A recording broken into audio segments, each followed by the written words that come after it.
Today we are embarking on a journey into the mind of a very well-known artist on this channel and one of his groundbreaking series of wordless comic stories. We are talking about none other than the legendary Jean Giraud, better known as Mœbius, and his iconic creation, Arzach.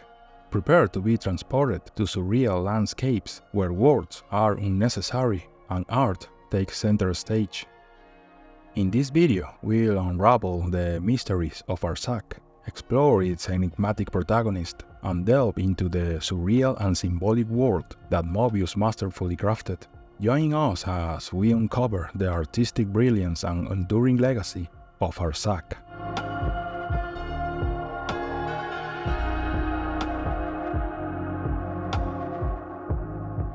Life. What a strange concept. Of course, I am alive, you are alive, animals and plants are certainly alive, but what about the Earth, the Sun, the system that revolves around it, the galaxy, the universe? Are they animated by some kind of life? What about Tintin? Does he live somewhere? What about Tarzan? What about Mickey? Jack Bauer? Pantagruel? Of course, they live for us, in pure symbiosis. But is there more life in the sun than in Corto Maltese? Is the universe, with all that it composes, more alive than me thinking about the universe? And among this cohort of postulants to life, where does conscience lie? And the right to the desire to be? And the means to ask or demand? And the power to access it? Arzach was born in the pages of Metal Horland, the magazine created by, among others, Mœbius himself, consisting of 5 stories in different issues of the magazine between 1975 and 1976. In fact, the first Arzach story appears in the first issue of this French publication. This work of Mœbius has arguments that he defines as without head or feet. Mœbius himself has confessed that the drawing of Arzach was something very personal for him, as it is based on his own dreams.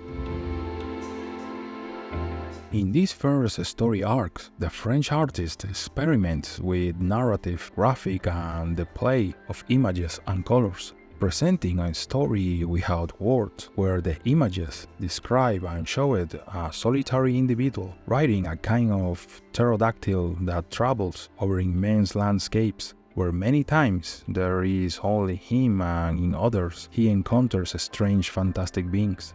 I wanted to show loneliness as something that does not necessarily have to be linked to suffering.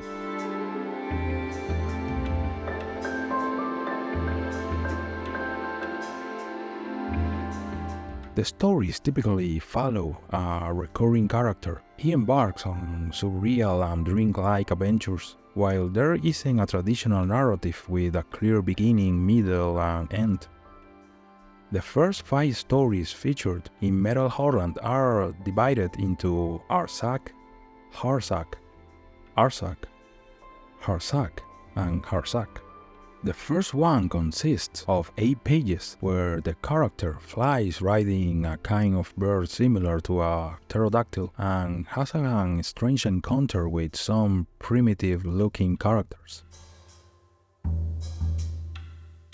In the second story, the character has a violent encounter with a kind of ape-like monster. The third story has a more surrealistic tone. The main character of the 2 previous stories is left in the background, and the story focuses on another one in a dreamlike environment.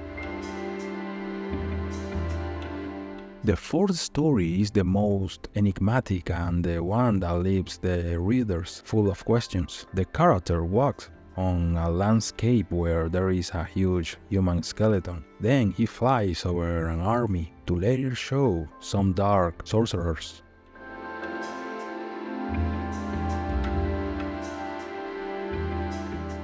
Finally, the fifth is a kind of parody. The story is made up of 2 pages in black and white.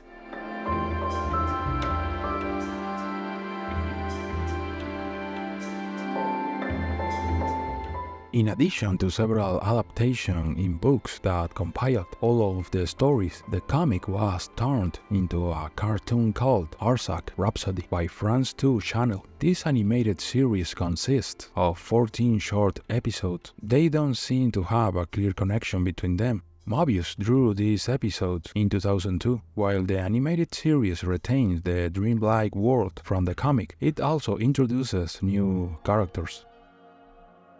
Mœbius went back to the character in a story called The Legend of Arzach. Unlike the earlier stories, this one has dialogue, and it connects the Arzach tales to a different Mœbius story called The Detour. In 2010, Mœbius released a book titled Arzach the Surveyor, which was supposed to be the first part of a trilogy exploring the character's origins. Unfortunately, after Jean Giraud passing in March 2012, this plan was never brought to fruition.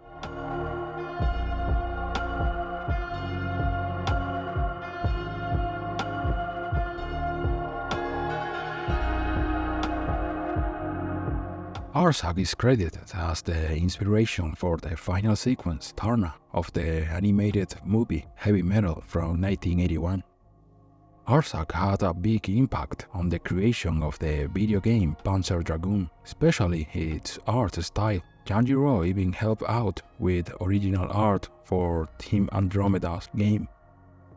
Hayao Miyazaki was inspired by Arzach. He mentioned in an interview that he directed Nausicaa of the Valley of the Wind while being influenced by Mœbius.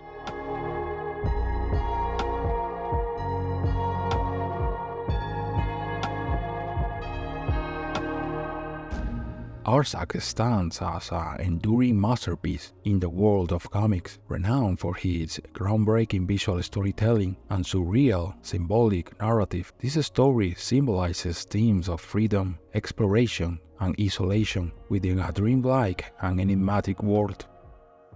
The influence of Arzach extends far beyond the pages of comics. It inspired the work of other artists and creators, including the realm of video games and filmmaking. This great work of Mœbius is less about a traditional narrative with a clear plot and character development, and more about creating a surreal and thought-provoking visual experience. The stories invite readers to explore their own interpretations, emotions, and meanings within the dreamlike world that Mœbius crafted, making Arzach a unique and enduring work of art.